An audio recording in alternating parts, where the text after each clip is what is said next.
tanta presión y tanta temperatura, estimar CP, CB y capa utilizando tablas de vapor sobrecalentado. Así que bueno, evidentemente si nosotros podríamos usar CP y CB para calcular la entalpía, ¿verdad? Y la energía interna, bueno, si podemos hacer camino para un lado, seguramente lo podríamos hacer para el otro, y eso es lo que vamos a poner en práctica en este problema. Y eso es lo que vamos a poner en práctica en este problema. Bueno, si nos vamos a la guía, lo primero que vamos a ver que nos dice es que hay que acordarse siempre que estas cuestiones así tienen que ver con que los gases sean ideales, para que dependa CP y CB solamente de la temperatura. Así que bueno, vamos a usar el Sistema Internacional de Unidades.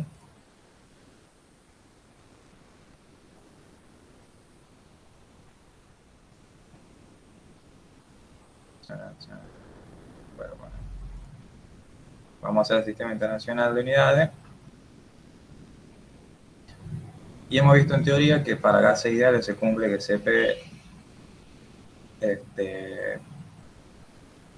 tendría que ser, bueno, que depende solamente de T y que CB depende solamente de T, para decirlo de manera sencilla. Y adoptando un vapor sobrecalentado a un gas ideal, que bueno, puede serlo si está a más bajas presiones, podemos calcular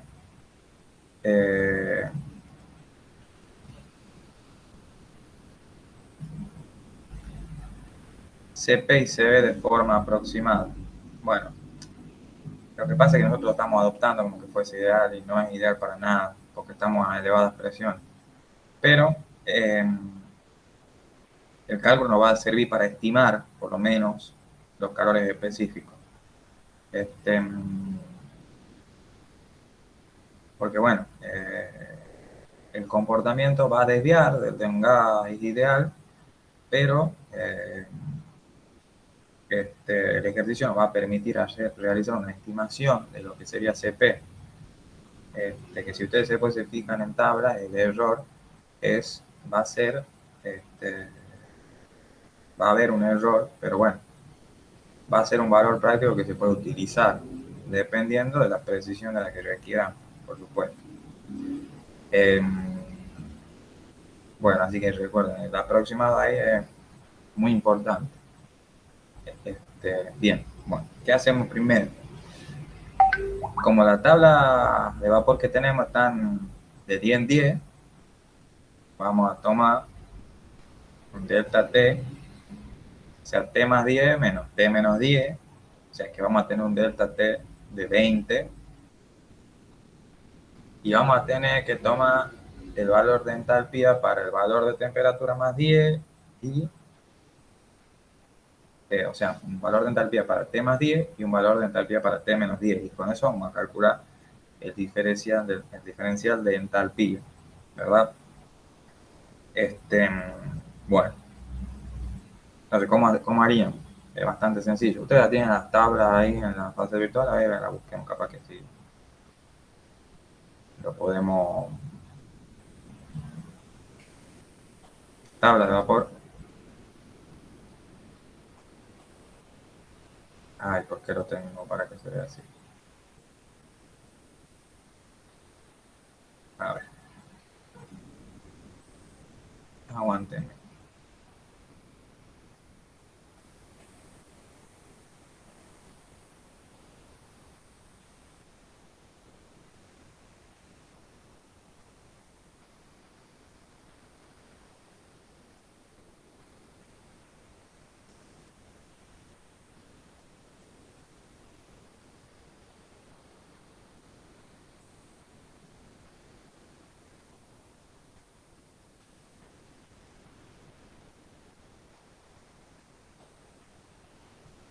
Bueno,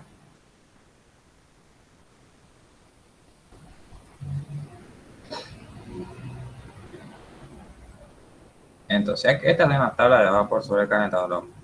los valores que ustedes tienen están dados para que coincida con estas tablas, digamos. Así que bueno, no se preocupen por eso. Y para que puedan tomar t más 10 y t menos 10, ¿verdad? Entonces, P era dato del problema. Por ejemplo, si nos vamos al enunciado, supongamos que tenemos 18 y 390. Tenemos 18 ATA y 390. O sea, tenemos 18 atmósferas técnica absoluta. Yo la otra vez cuando le puse AT en el grupo, que decía atmósfera técnica efectiva.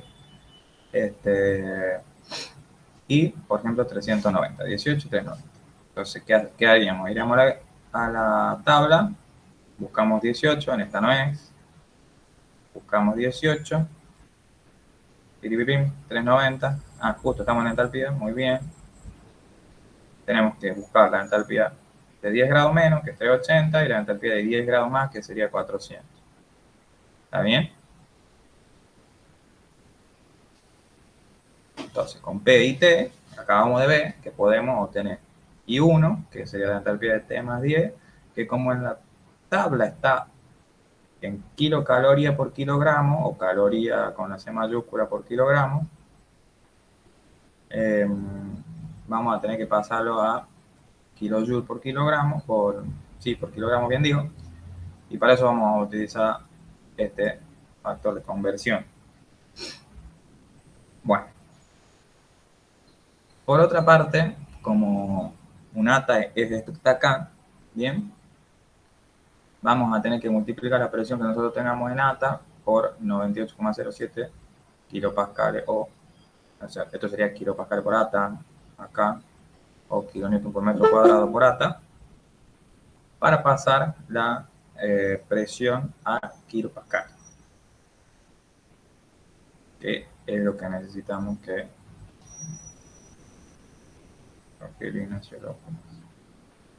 bien. Los que ingresaron tarde después me recuerdan que les ponga el presente, por favor.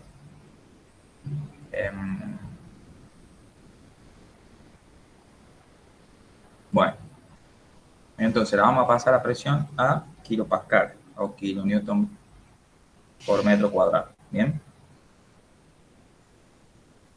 Esto nos va a servir más adelante. Como ya hemos obtenido los valores de la entalpía y conocemos cuánto es el delta T, ya podemos calcular CP, ¿verdad? Y CP lo vamos a calcular como la diferencia de la entalpía, que son I1 menos I2, que no eran otra cosa que I de T más 10 menos I de T menos 10, que tienen que estar en kilojoules por kilogramo, para que nosotros calculemos el CP en kilojoules por kilogramo grado, y eso dividido en 20. Y con eso ya estamos. Listo, ya hemos calculado el primer valor, que era CP. Ahora, bueno, para calcular CB es un poquitito más difícil porque nosotros no disponemos de en la tabla de vapor sobrecalentado, nosotros tenemos entalpía y volumen específico y entropía. Y ¡pum! Se acabó. Ya no tenemos energía interna específica, ¿verdad? O energía interna. Entonces lo que vamos a tener que hacer es calcularla a la energía interna de cada estado, o sea, de T más 10 y de T menos 10, en función de las demás variables que sí conocemos. ¿Cómo hacemos eso? Bueno, aplicando la definición de entalpía, con la que sabemos que la entalpía es igual a la energía interna más la energía potencial de presión. Por lo tanto, la energía interna es igual a la entalpía menos la energía potencial de presión. Y a esa ecuación la vamos a llamar 1. Pero bueno, acá cerquita ya la vamos a usar, así que mucha pérdida no nos vamos a pegar. Bueno, entonces, ¿qué necesitamos conocer? Necesitamos conocer, como ya sabemos, de esta ecuación conocemos I y conocemos P, lo que nos falta conocer es B de T más 10 y B de T menos 10. ¿Cómo hacemos para obtenerlo? De la misma tabla, porque en la misma tabla tenemos entalpía y tenemos volumen específico del vapor sobrecalentado. Entonces vamos a 18, 390, 380 y 400. ¿Bien? Con eso ya hemos obtenido D1 y B2, que no son otra cosa que B de T más 10 y B T menos 10. y esto está obviamente en metros cúbicos normal por kilogramo. Bueno, no, ¿qué metros cúbicos normal por kilogramo?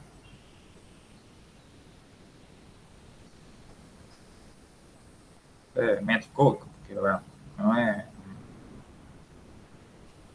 Olvídense del normal, es que está ahí.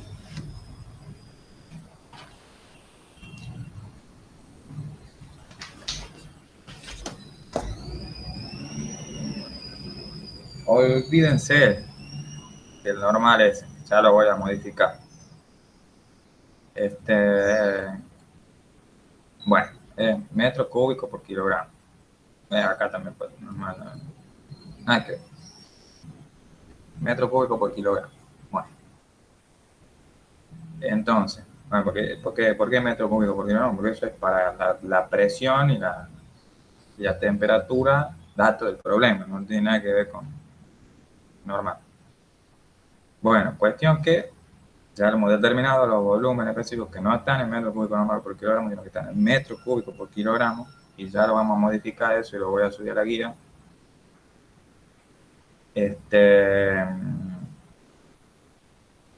Entonces lo único que nos queda es calcular las energías internas. O directamente, como hacemos acá, podemos calcular la diferencia de las energías internas. Bien. U1 menos U2 va a ser igual a I1 menos P1V1 menos I2 menos P2V2. Como habíamos calculado en kilojoules por kilogramo grado, el CP, el CB lo vamos a calcular en la misma unidad, por lo tanto tenemos que calcular la diferencia de energías internas en la misma unidad. Y para eso tenemos que poner la entalpía en kilojoules por kilogramo, que ya la teníamos, la presión en kilopascales o kilonewton por metro cuadrado, y el volumen está bien en metro cúbico por kilogramo, no es metro cúbico normal, recordemos. Bueno, reemplazando, vamos a obtener delta U. Y con delta U, lo único que nos queda es dividir en delta T, que era 20, otra vez, y vamos a poder obtener CB. Bueno, ¿cuál de los valores de esto era mayor, CP o CB?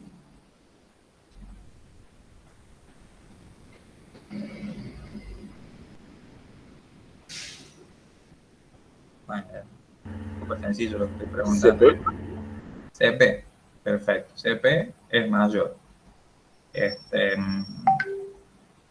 Y por lo tanto, por eso es que kappa es mayor a 1. Kappa es CP sobre CB y kappa es mayor a 1.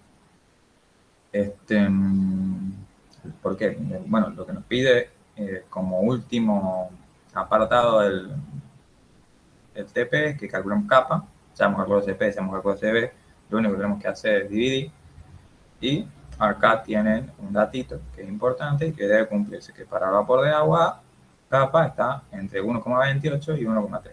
¿Bien? Tengan en cuenta que kappa varía dependiendo de si estamos hablando de vapor saturado, si estamos hablando de vapor sobrecalentado, si estamos hablando de vapor hiper sobrecalentado, lo que fuere. Pero bueno, en nuestro caso tiene que estar entre esos valores. Bien. Bueno, ya vamos a modificar, me preocupa, lo del metro cúbico normal por kilogramo. Grábenselo que es metros cúbicos por kilogramo.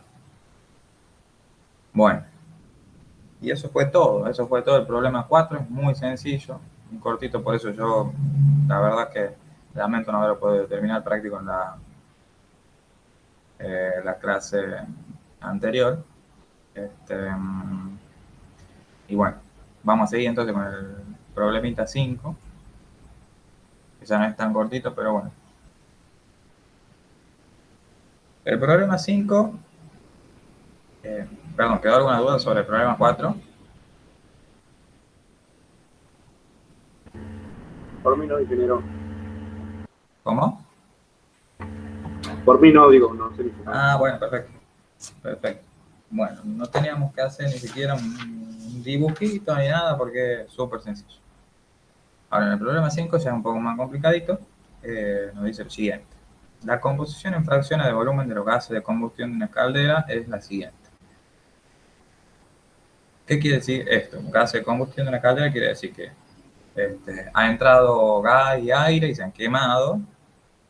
Eso ha producido una llama, ha generado unos gases y esos gases se están moviendo por un determinado lugar y bueno, estamos hablando de ellos, ya de los gases, ¿verdad?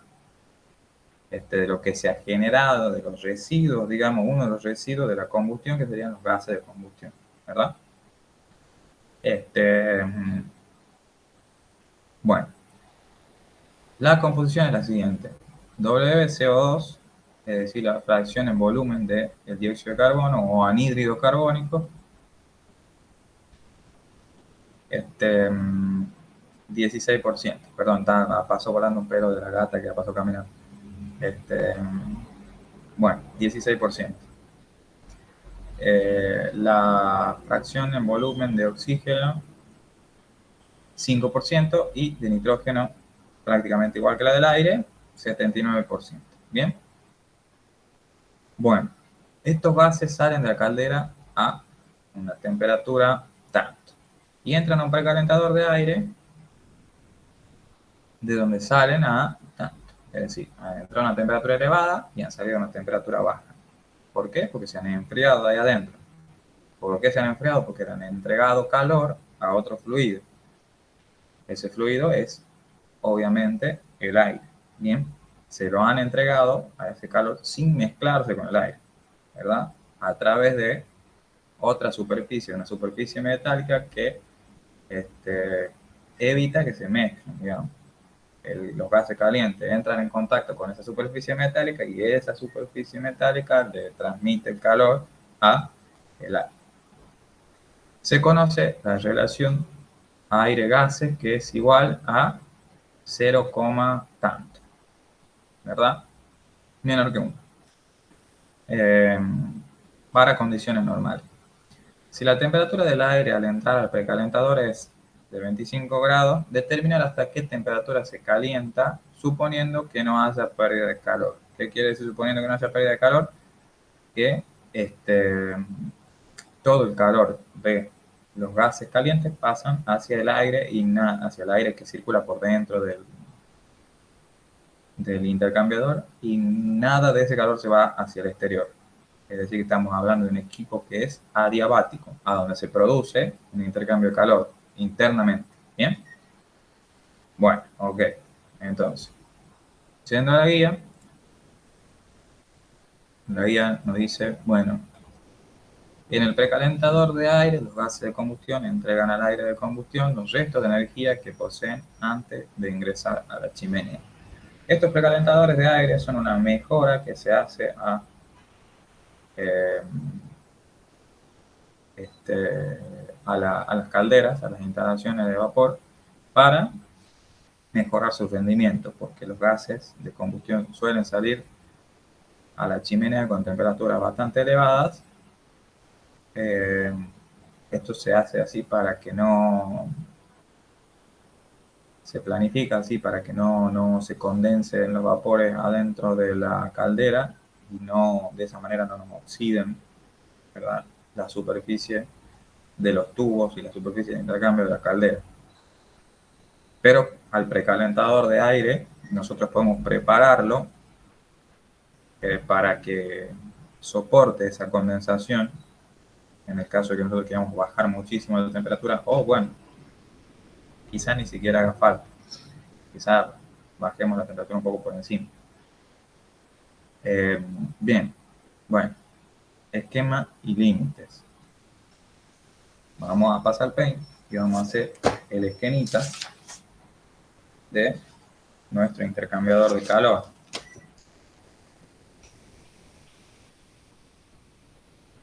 Voy a dejar de compartir acá, chicos.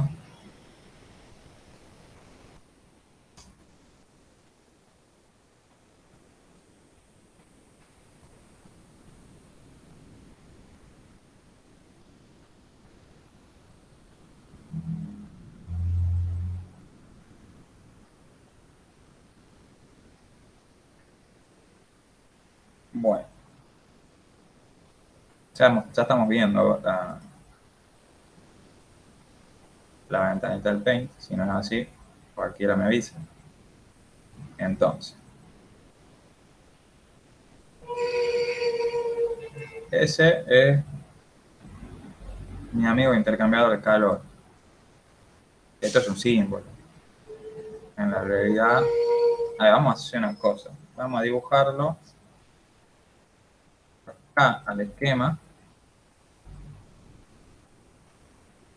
con un símbolo y lo vamos a dibujar a la derecha, un intercambiador de calor, como sería en la realidad, para que te vayan familiarizando.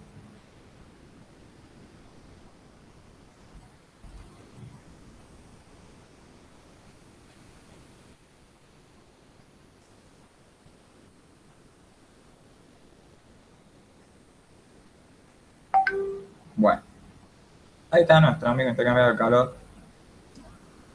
Que, a ver, ¿qué es lo que representa esto? Representa la parte exterior de una carcasa y este zigzag representa la superficie de intercambio que por lo general cuenta con varios pasos, por eso es el zigzag, como para decir, bueno, este es un paso y va y vuelve, bueno, porque nosotros siempre tratamos de aumentar la superficie de intercambio dentro del equipo. Entonces, muchas veces lo hacemos ir y volver al fluido calefactor o al fluido calefaccionado. Bueno, entonces, por acá, evidentemente lo que está pasando por dentro del zigzag va a ser, yo digo evidentemente porque yo lo tengo dibujado así, ustedes no lo están viendo. Esto que está aquí, bueno, vamos a hacer los límites primero para que quede todo bien claro. Vamos a hacerlo con celeste. Ya se va transformando en el color de los límites, salvo que haya que poner agua. Bien.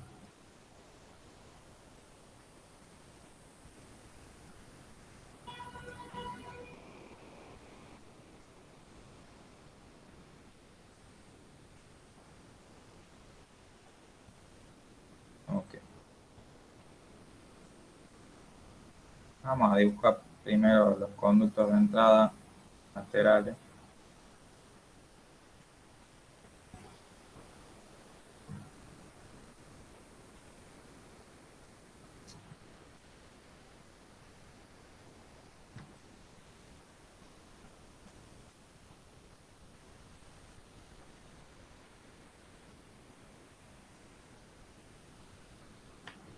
Muy bien.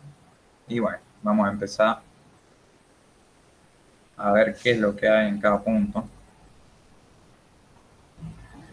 Perdón, vamos a darle dirección a esta flecha, o más bien dicho sentido, perdón.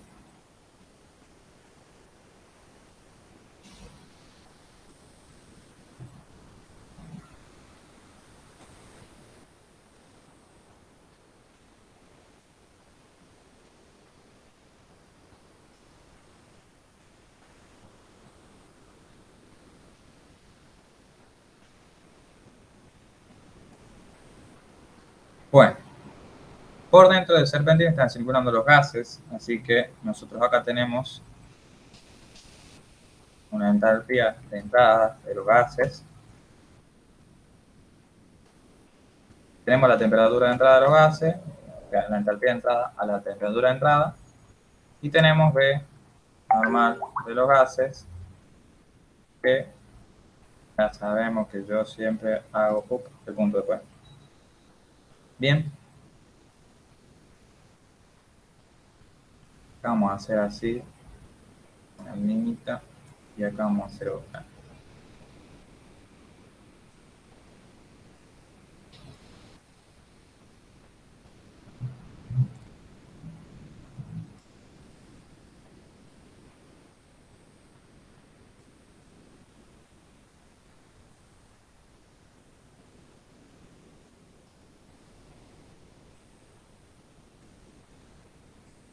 Bueno, y obviamente por acá salen los gases, entonces tenemos la entalpía de salida la temperatura de salida.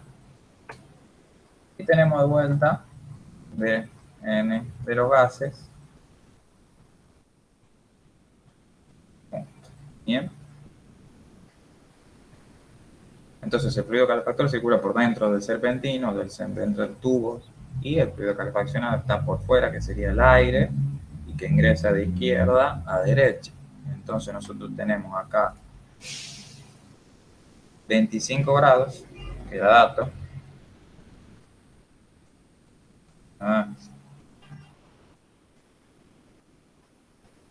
Tenemos la entalpía fría, por ahí se puede confundir con final, pero es entalpía fría. Y bueno, lo que ingresa por acá es Vn del aire. Bien. Y a la salida vamos a tener la temperatura caliente,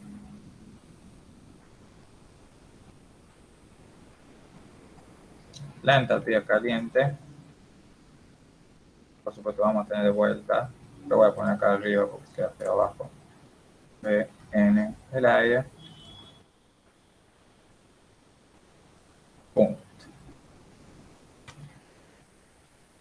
Y acá está lo que yo les decía. Este equipo es adiabático. También va a ser mecánicamente aislado. Para que sea diabático, esto, bueno, estamos hablando de un sistema abierto, vamos a poner Q. Bueno, ahí está todo nuestro sistema.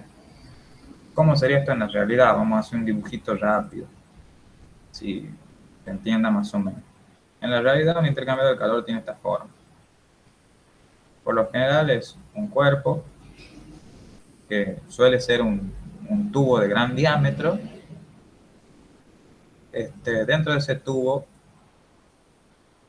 hay otro tubo pequeño, pero por ahora nos concentremos en este tubo de gran diámetro que tiene conducto de entrada y un conducto de salida. Por aquí dentro,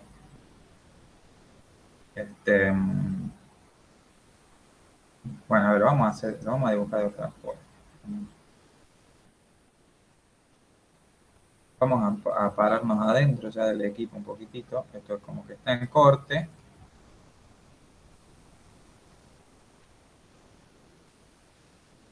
Y ustedes imagínense que cada una de las líneas que yo trazo es un tubo.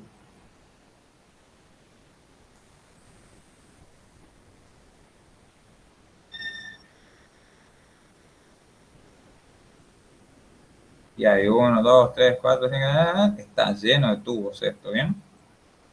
Yo no voy a dibujar tanta línea porque si no, no terminamos más.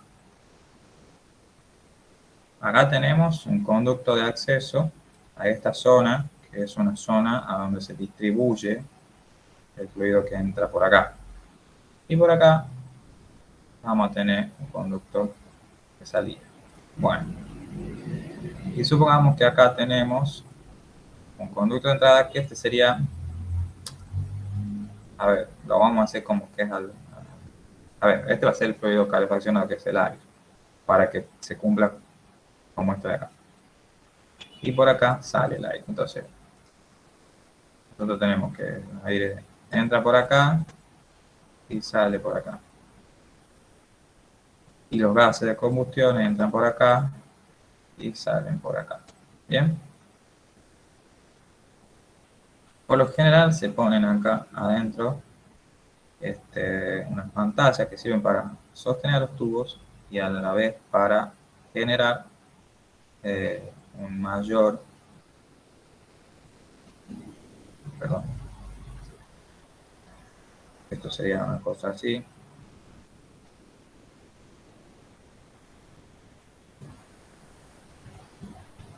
una mayor circulación de los, bueno, como esto va a ir ahí, necesitamos uno más que quede aquí. Bien, entonces, ¿qué es lo que va a pasar? Nosotros vamos a ingresar por acá con el aire miento, con los gases de combustión. Los gases de combustión van a ingresar por algunos de los tubos y van a retornar por los otros y van a volver a retornar finalmente para salir, para continuar su recorrido hacia la chimenea. ¿Bien? ¿Cómo se genera ese recorrido? Bueno, simplemente acá están tapados algunos tubos y los otros están abiertos. Entonces, o sea, o por ejemplo, nosotros tengo para hacer línea, tenemos acá esto. Tenemos acá una cuestión así. Entonces, los gases de combustión ingresan y solamente pueden pasar por tubos que están acá. Después llegan acá y acá tenemos otro deflector. Entonces, ¿qué hacen los gases de combustión? Vienen, hacen esto y vuelven por los tubos que están acá. Llegan hasta acá y acá no les va a quedar de otra que pasar por los últimos tubos que son los de esta partecita. Y finalmente van a salir al exterior. ¿Bien? Eso van a hacer los gases de combustión. Mientras tanto, estos tubos de acero se van a calentar con esos gases de combustión y le van a entregar ese calor a el aire, que es lo que hace. Pasa por fuera de esos tubos, ingresa por acá y va dando vueltitas así hasta que sale por acá. ¿Se entiende? ¿Queda más o menos clarito? Complicado. ¿Se entiende, ingeniero? Bueno, perfecto. Entonces ahí vamos a la chimenea. Y acá, esto viene de la caldera. Pero estamos hablando de gases de combustión, no se mareen, no estamos hablando de vapor, estamos hablando de gases de combustión. Bueno. Listo. Este sería nuestro esquema, chicos. Así que bueno, le hacen una impresión de pantalla. Lo único que tienen que hacer ustedes para el TP es el de la izquierda, el de la derecha. Yo le acabo de hacer a modo de... para que lo entiendan un poquitito más, nada más. Bueno, dejo de compartir. Vamos de vuelta para la guía.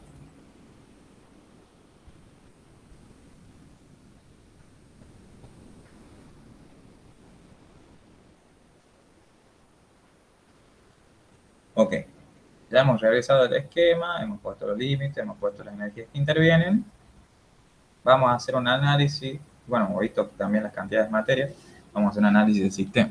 Sabemos de haber hecho el esquema y de haberlo analizado que es un sistema abierto que es estacionario. Es decir, que el caudal de aire, el caudal volumétrico normal de aire y el caudal volumétrico normal de gases se mantienen constantes. Es adiabático. Habíamos dicho que el intercambio de calor se realizaba dentro del sistema, pero no había intercambio de calor con el medio exterior.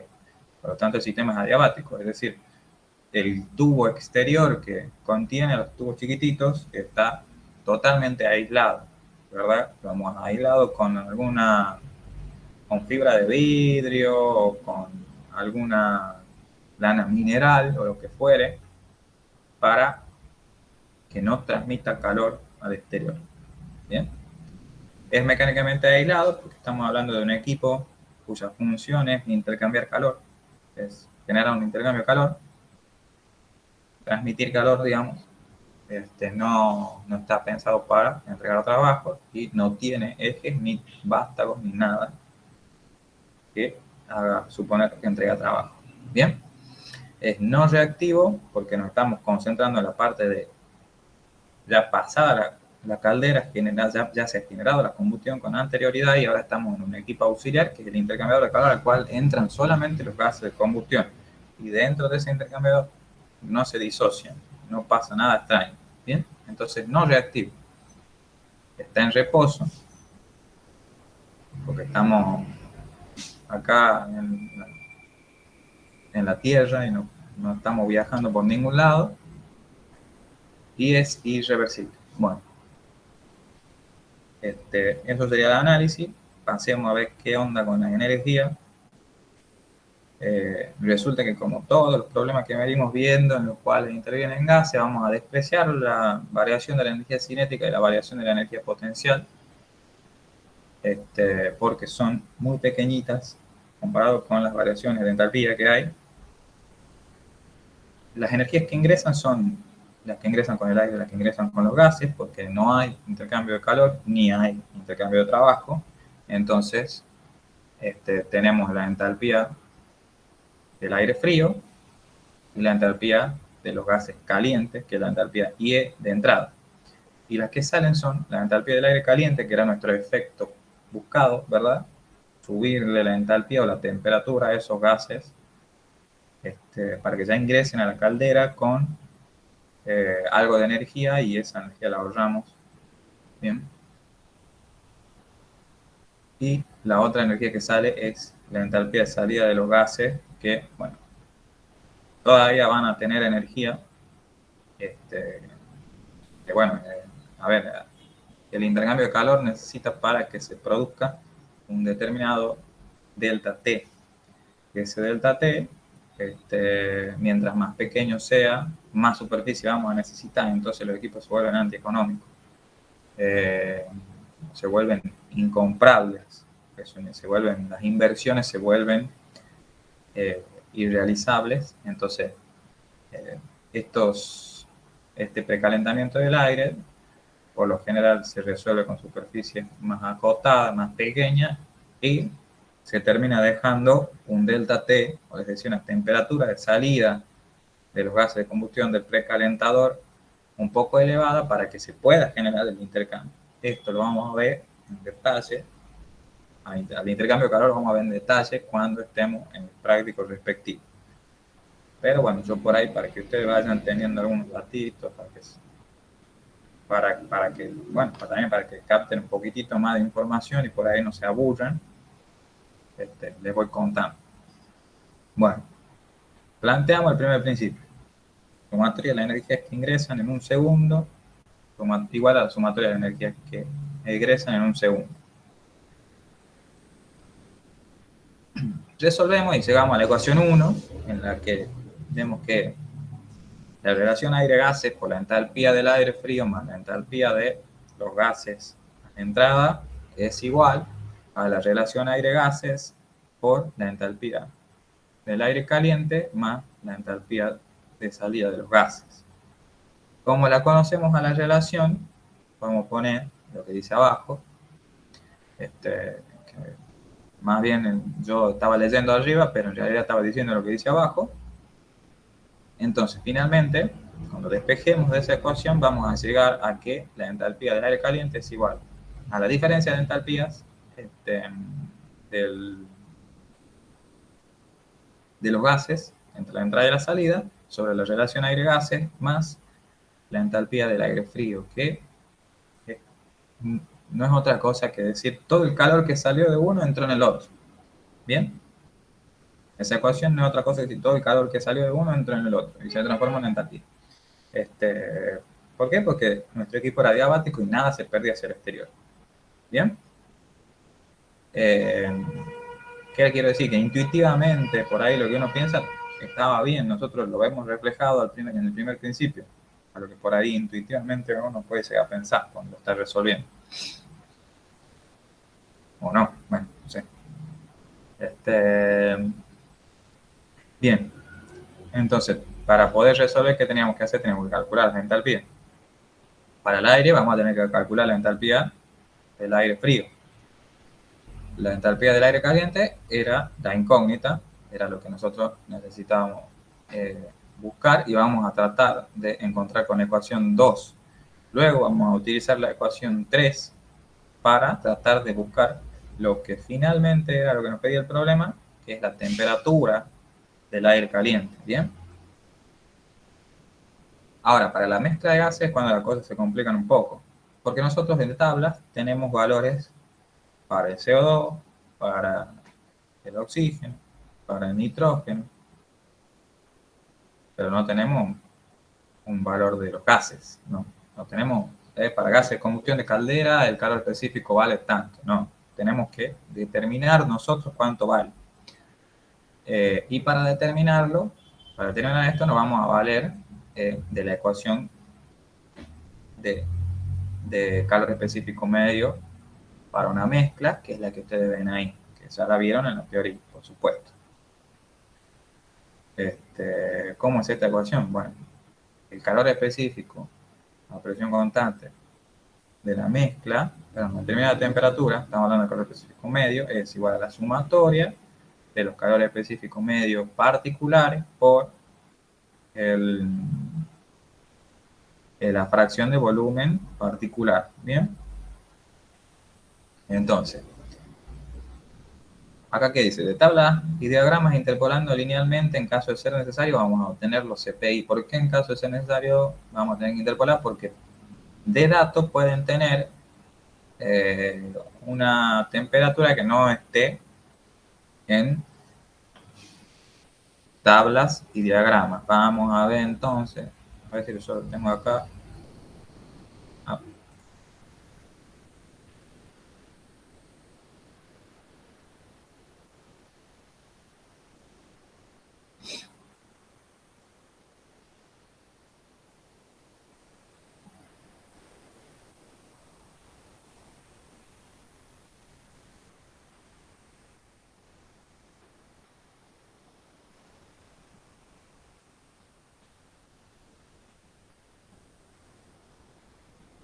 bueno, estaba en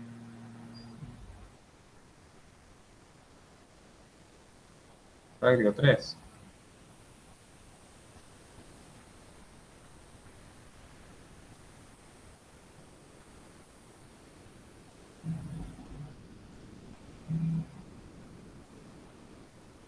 Bueno, no sé dónde quedó, pero sí lo vimos la clase pasada, la vimos a la tabla para la tabla de los calores específicos.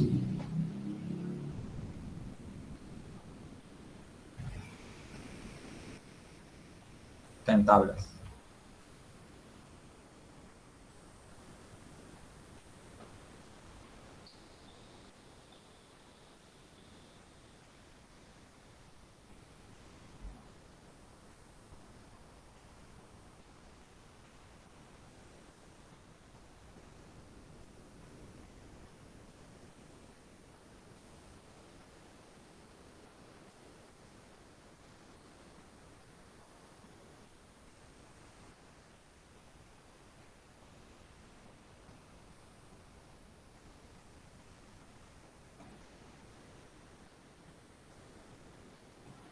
Acá está. Calor específico medio de gases a presión constante. Entonces nosotros teníamos CO2, teníamos O2 y teníamos nitrógeno, ¿verdad? Y supongamos que nos dicen que tenemos los gases de combustión a 175 grados. Entonces, 175 grados no está acá. Vamos a tener que interpolar entre este valor y este valor para el oxígeno, entre estos dos para el nitrógeno y así. ¿Cómo se realiza la interpolación? Acá lo tienen explicado en la guía, pero a esta altura ustedes ya seguramente saben. Si yo necesito calcular el calor específico medio de una determinada sustancia entre 0 y 175, recuerden siempre que el calor específico medio es entre 0 y tanto. Es calor específico medio va a ser igual al calor específico medio entre 0 y 100 más la diferencia entre el calor específico medio entre 0 y 200 y el calor específico medio entre 0 y 100 por 3/4, que sería 0,75, que sería equivalente a lo que falta para llegar a 100, ¿bien? Bueno, eso sería un ejemplo de interpolación. Si yo necesitase calcular 150, sería por un medio acá en vez de 3/4, ¿bien?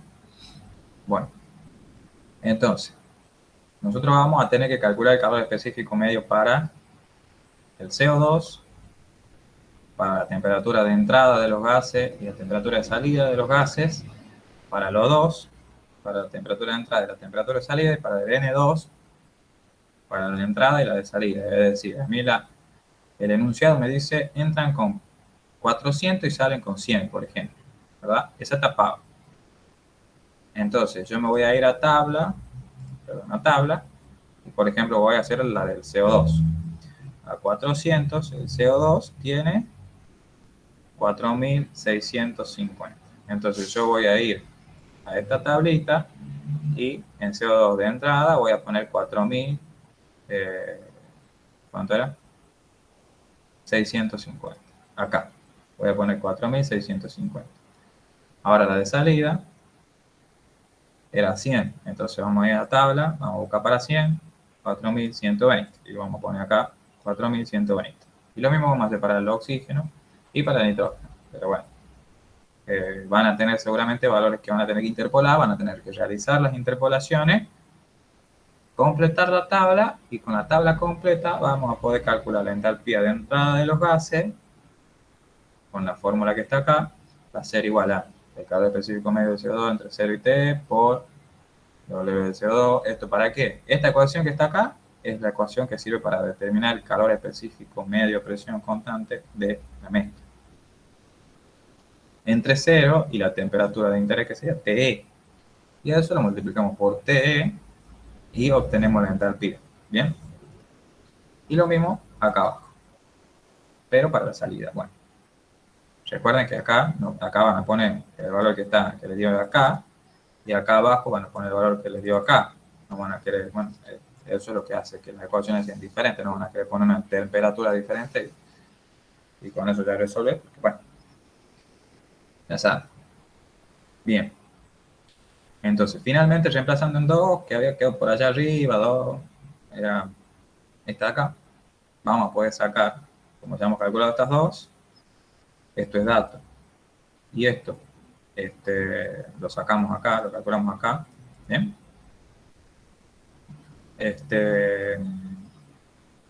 Vamos a poder obtener la entalpía IC. Bueno, genial.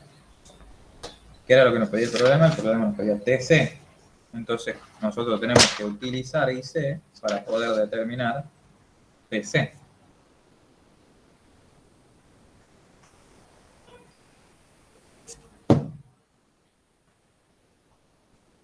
¿Cómo hacemos? Bueno,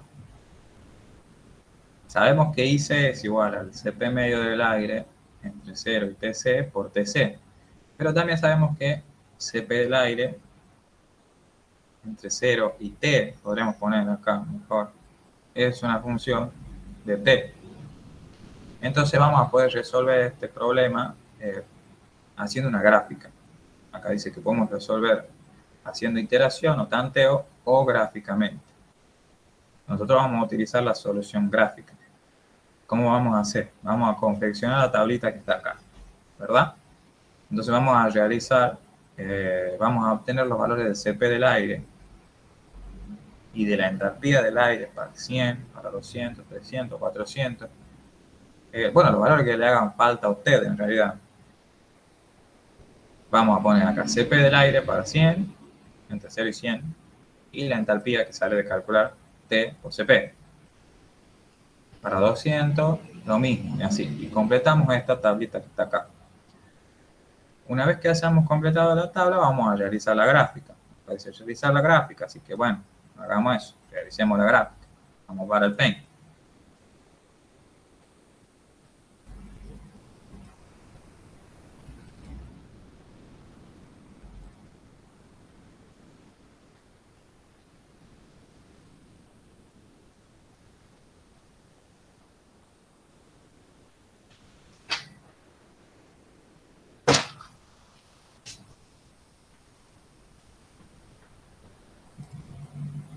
En la gráfica vamos a tener un eje de ordenadas y un eje de abscisa.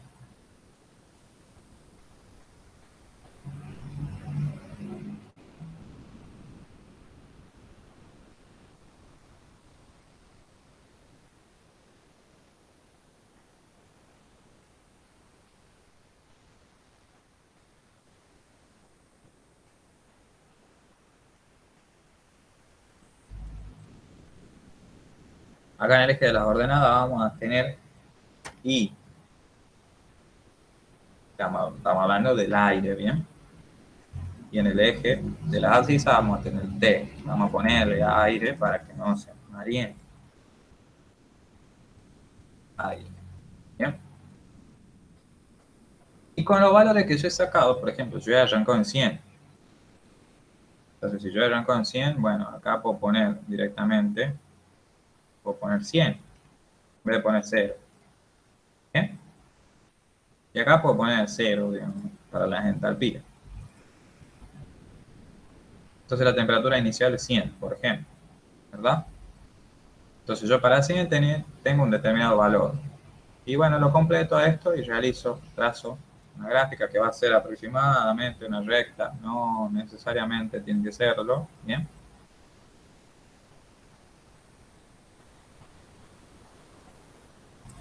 Y vamos a obtener esta gráfica que va a ser la gráfica de CP función. Bien, estamos hablando de CP medio en función de T. Obviamente la entalpía del aire va a estar en la unidad que han utilizado para calcular la entalpía, que probablemente sea caloría por m cubo normal.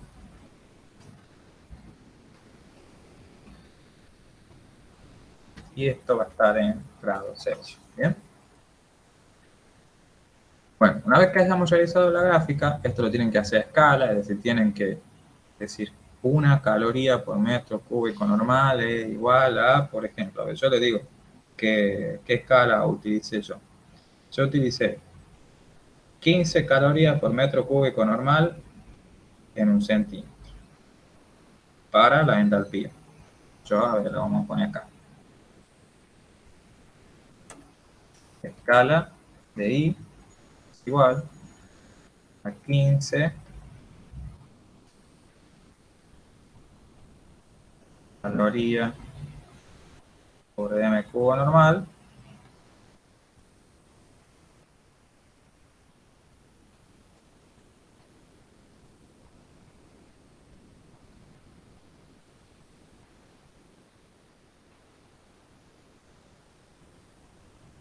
en un centímetro. Y para la temperatura yo utilicé escala de temperatura igual a 25 grados Celsius. Para respetar la forma de lo que, como lo hicimos arriba, voy a hacer la línea acá de vuelta en un centímetro. Bien. Bueno, pueden utilizar esa escala o pueden utilizar otras si quieren. Por ejemplo, yo a la gráfica la hice, no la hice apaisada, pero sería mucho más lindo si la hacen apaisada para que puedan tener un poco más de precisión a la hora de obtener los valores. Pero bueno, a nosotros lo que nos interesa es determinar un valor aproximado, entonces estas escalas están más o menos bien. Más chico que esto no estaría bueno que quede, así que fíjense de utilizar más o menos estas escalas y que con esa escala entre en la hoja. Bien. Bueno, ¿qué hacemos ahora? Nosotros sabíamos IC, entonces, ¿qué es lo que tenemos que hacer? Tenemos que ingresar acá. O sea, nos ubicamos en el valor de IC en el eje de las ordenadas. Esto sería IC. Ubicamos con el valor de IC en el eje de las ordenadas. Nos desplazamos horizontalmente hacia la derecha hasta cortar a la gráfica de la función CP en función de T. Y desde allí vamos a bajar verticalmente hasta cortar el eje de las abscisas en el valor de TC, que es nuestra incógnita, ¿verdad? Entonces nosotros ahí vamos a medir la cantidad de centímetros que tenemos acá, vamos a multiplicar por la escala y vamos a obtener finalmente TC, que va a ser igual a, entonces, los centímetros por la escala de temperatura. ¿Bien?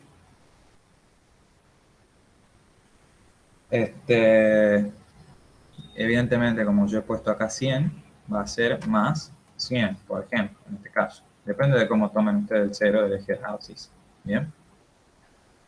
Bueno, una vez que hemos determinado TC, queda completo el ejercicio. Eso era lo que nosotros necesitábamos determinar para el problema.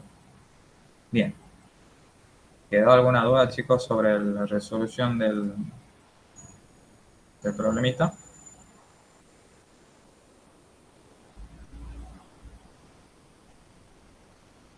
Bueno, ¿sí? ¿Todo claro? No hay ningún problema. Bueno, bien. Eso sería todo entonces del TP4. No sé si algunos vieron que ya fuimos corrigiendo algunos prácticos. Eh, no sé cómo se sienten con la modalidad, si les queda alguna duda. Bueno, habrán visto aquellos a los cuales les corregí, todavía no, bueno, tenemos que corregir algunos chicos más, que reciben una planilla a donde aparecen los valores que ustedes han puesto y les aparece un tilde en el valor que está bien y en el valor que está mal les aparece un recuadrito, bueno, a donde está el valor que debería ser. Puede ocurrir que ustedes tengan los valores bien y les aparezca el mismo valor a la derecha. Esto puede pasar así porque ustedes han puesto, por ejemplo, se han confundido y en la planilla han puesto un valor mal, ¿bien? Y,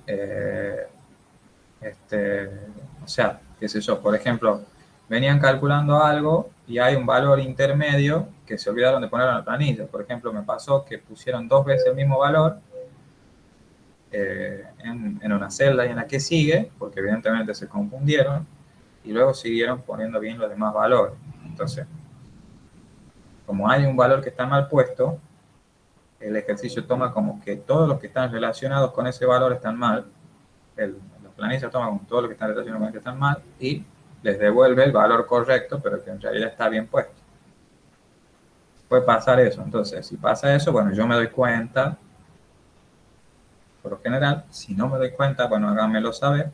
Y en función de eso, yo lo califico el TP, que esa calificación no es importante para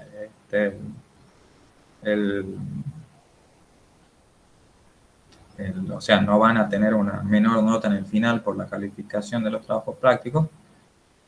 Lo que sí les permite a ustedes es tener una pequeña devolución y sabiendo cómo van con los prácticos y tener a nosotros un registro que nos permita ayudarle a mejorar.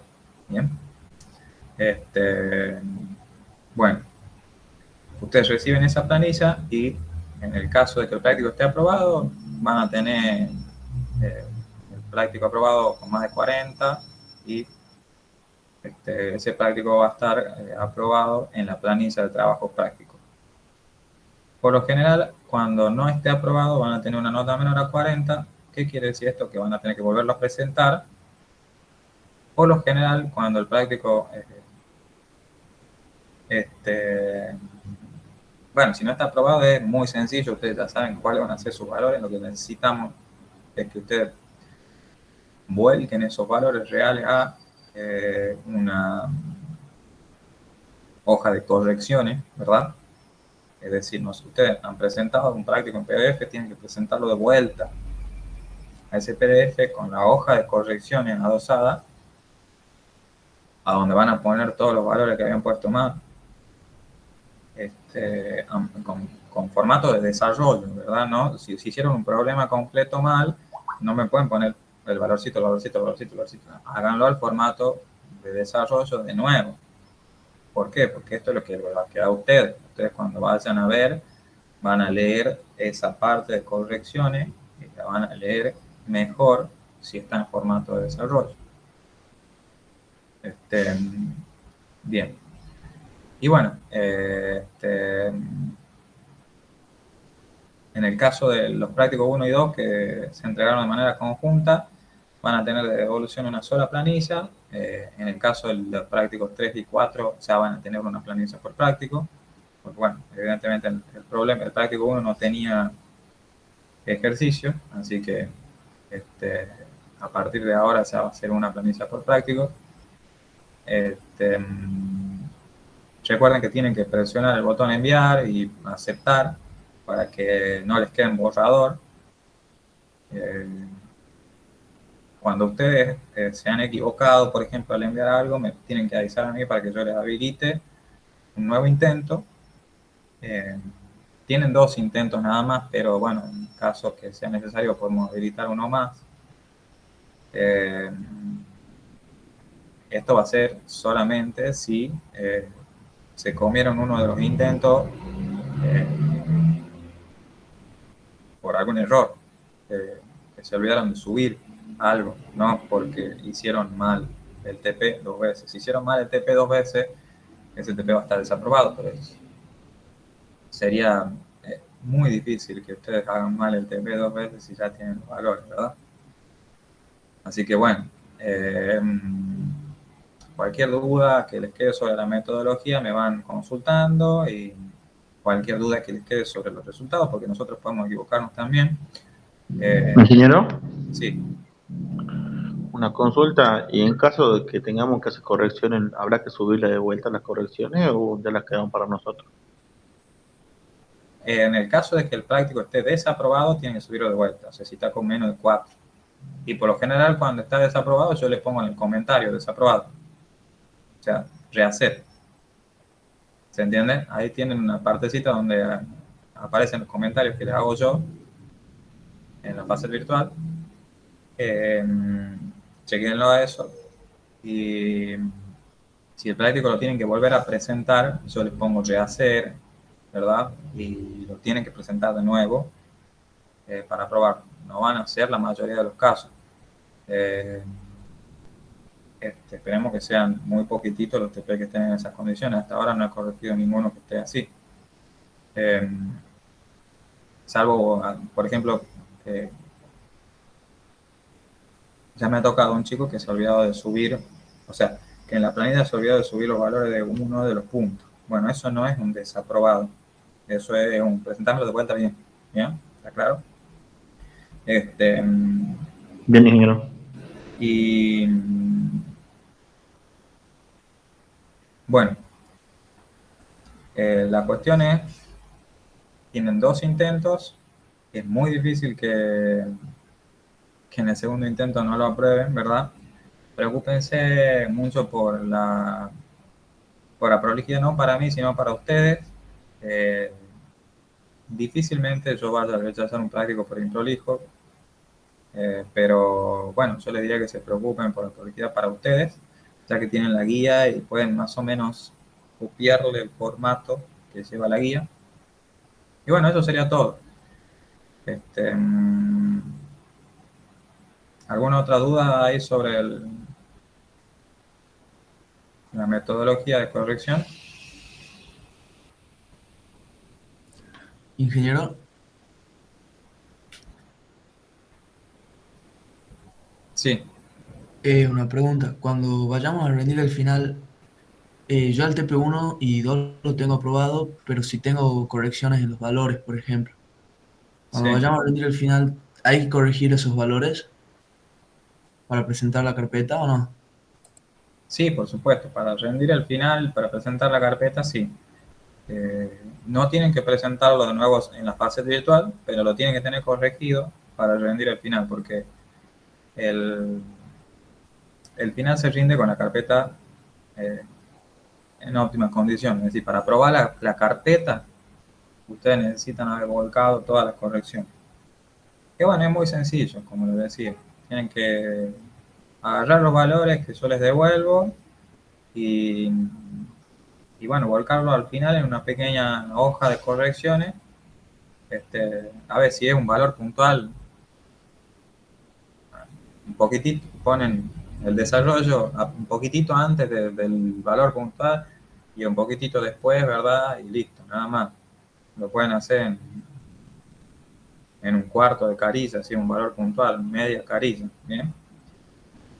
Si hay un ejercicio que está completo mal, bueno, pueden hacerlo al desarrollo sin hacer los gráficos, ¿bien?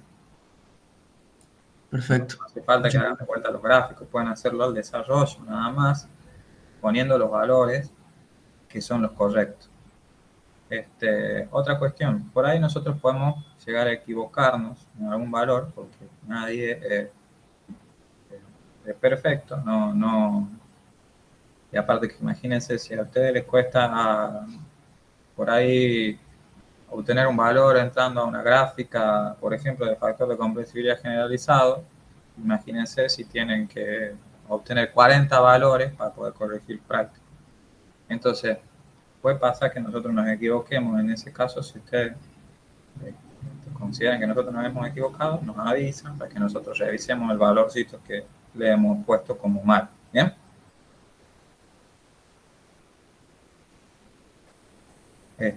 Bueno, si no hay más dudas, eso sería todo por hoy. Y ya nos vemos seguramente el miércoles que viene para realizar el TP5, que lo vamos a tratar de terminar el día. Así que se va a hacer una jornada larguita. Vamos a arrancar seguramente a las 9 para terminar a las 12. Y capaz que me estire un poquitito más.